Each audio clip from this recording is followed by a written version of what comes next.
ధైర్యంగా ఉండండి. మనం అధికారంలో ఉన్నప్పుడు ఎవరిని కొట్టలేదు, తిట్టలేదు, ఎవరిని బ్రతుకులు నాశనం చేయలేదు. మీలో ఎవరికి ఏ కష్టం వచ్చినా అండగా నిలబడతా. దాడి చేసిన వారి మీద పోలీసులకు ఫిర్యాదు చేయండి.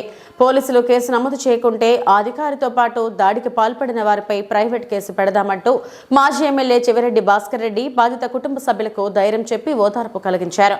గత 2 రోజులుగా తిరుపతి జిల్లా చంద్రగిరి నియోజకవర్గం పాకాల మండలం పాకాల పట్టణంలో ముస్లింలు దళితులపై జరిగిన దాడుల్లో గాయపడిన వారిని శుక్రవారం చెవిరెడ్డి కలిసి ధైర్యం చెప్పారు.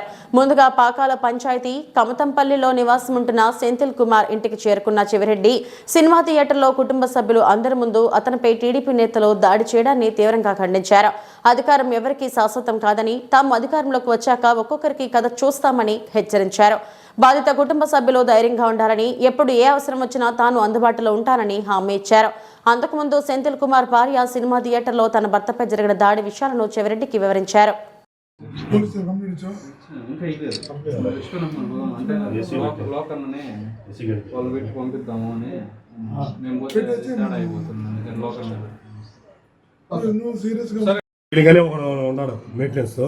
నా కళ్ళ ముందు కనీసం పట్టి గుర్తులు కొట్టారంటే అట్ట ఆయన మమ్మల్ని కొట్టేది బాధ అయిపోయి ఒక పిల్లడు ఎవరో కూడా తెలియదు మాకు అడ్డం వచ్చిన దానికి ఆ అబ్బాయిని మూలకేసుకొని ఎట్ట తన్నారంటే అట్ట తన్నారు.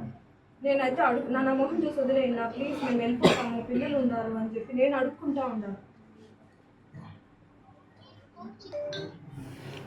సినిమా థియేటర్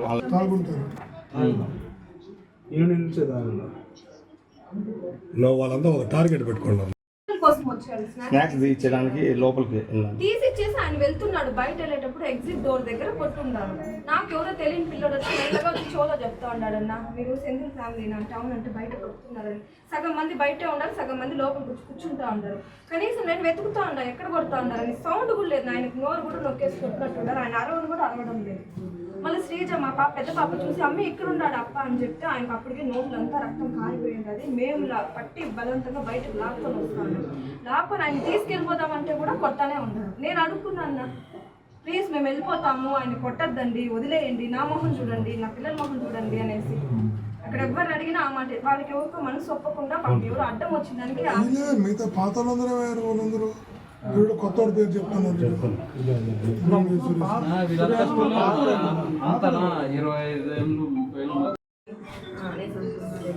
ఎవరు కొట్టారు ఏమి కూడా అడగలేదు. తర్వాత